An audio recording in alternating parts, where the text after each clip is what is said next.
J'aimerais aujourd'hui qu'on s'arrête sur ce mot, sur ce verbe critiquer aujourd'hui. Parce qu'en fait, ce mot est mis à toutes les sauces, mais on ne connaît pas les tenants et les aboutissants de la vie des gens. Certes, il y a des gens, pour le moindre truc, la moindre chose, la moindre circonstance, ils critiquent pour un oui, pour un non.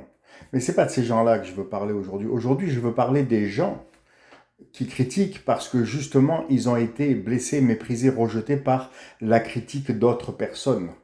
Et à ce genre de personnes, on ne peut pas leur sortir à tout bout de champ des versets bibliques et leur dire arrête de critiquer parce qu'autrement tu vas te mettre en porte-à-faux avec Dieu et avec tout un langage, dira-t-on, évangélique, mais où il n'y a pas du tout l'amour de Dieu.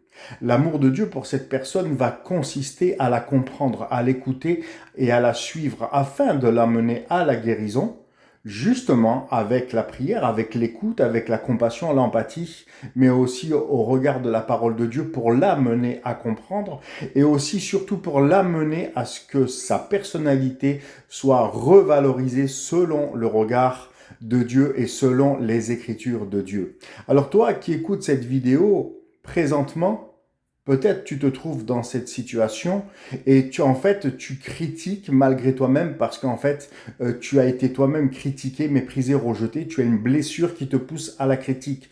Donc ta critique n'est pas du tout condamnable, elle est légitime. Mais cependant, tu as besoin d'être revalorisé par la parole de Dieu, tu as besoin d'être revalorisé par l'amour de Dieu et tu as besoin d'être accompagné. Aujourd'hui, je veux te dire tout simplement que tu n'es pas seul. Il y a mes informations, mes coordonnées dans la description de ma chaîne YouTube et je t'invite à m'écrire. Et en attendant, je te dis, demeure ultra béni. Dieu est avec toi, ne lâche rien, Dieu t'aime et Dieu veut te restaurer. À très vite.